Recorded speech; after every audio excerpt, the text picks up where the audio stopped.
Turuan ko kayong ikabit ito ng walang cable kasi marami na tayong nagawa nito. May mga sound check, may mga cable, kinabit natin kung saan sa ang audio ninyo, no?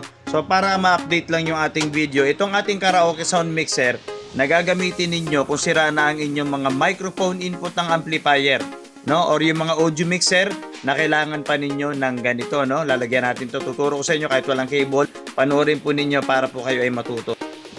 Kung ang gagamitin ninyo ay amplifier, no? Halimbawa, ito, ang mga amplifier yan eh. Tapos ito yung ating karaoke sound mixer.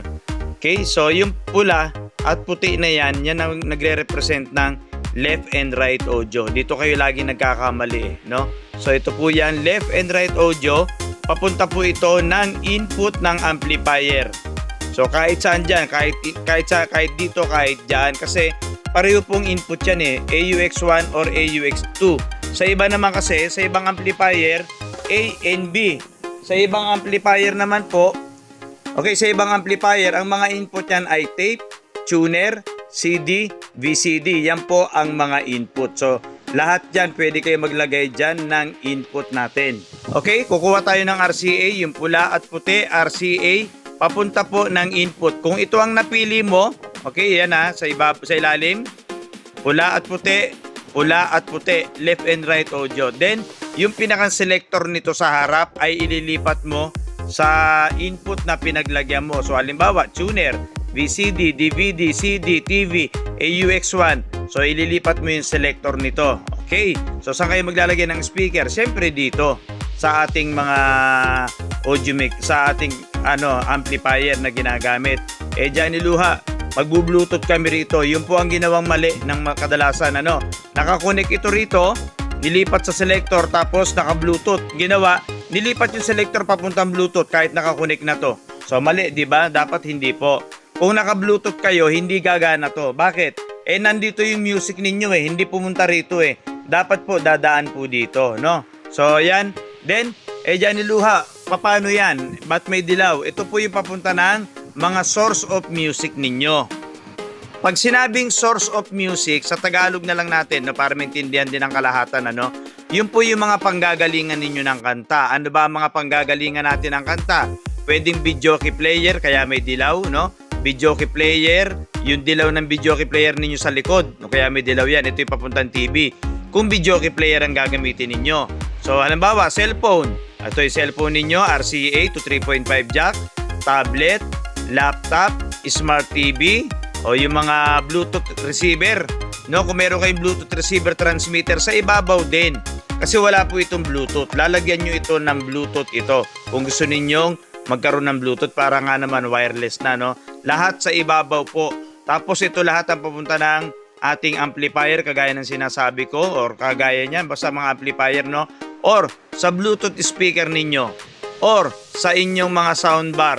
Or di kaya doon sa inyong mga component na gusto po ninyong lagyan ng inyong karaoke sound mixer. So siguraduhin naka-on, siguraduhin naka-power plug yung adapter niya at siguraduhin malakas ang music volume.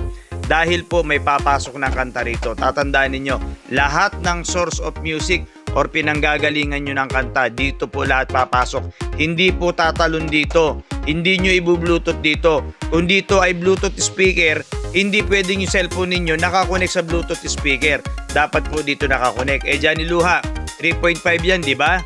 Kung RCA to 3.5. Type-C yung cellphone namin. Ayun na nga po yung sinasabi ko. Pwede nyo itong lagyan ng Bluetooth receiver. Para yung cellphone ninyo, kahit Type-C yan, or kahit mansanas na telepono yan, ay nakakonect po dito yung inyong via Bluetooth, yung inyong mga cellphone, tablet, laptop. Okay, dahil wala itong Bluetooth lalagyan nyo na lang, okay? So, mic 1, mic 2, makokontrol po ninyo yan. Then, yung ating mga wireless, lagay nyo dito. May effects ba yan? Diyan niluha. Dito po, pwede nyo taasan ng tone, depende sa echo na gusto ninyo. Sound check, diyan niluha. Sa mga susunod nating video, isa-sound check ko ulit. Napakarami na nating sound check na ginawa dito. Tinuruan ko lang kayo ng walang cable para mas madali ninyong maintindihan. So, ayan po yung ating karaoke sound mixer. Hindi po ito V8. Ang V8 po ay ginagamit po yan sa pagla-live stream. Hindi po yan karaoke sound mixer. Iba ang V8 po, no? Hindi nyo magagamit sa pang-videoke yun dahil ang ginagamit doon ay 3.5 jack or phantom, no? O depende sa V8 ninyo or condenser mic po ang ginagamit doon. Ito kasi ay nagre-represent po ito ng ating audio mixer. So para siyang 2 channel. Ayan to, ayan, ganyan din niya, kaya lang mas maraming effects lang talaga yung audio mixer. Ito po kasi ay mga pang-karaoke. Ito nakalagay lahat sa aking mga videoke player. Lahat po ng videoke player ko may laman ito.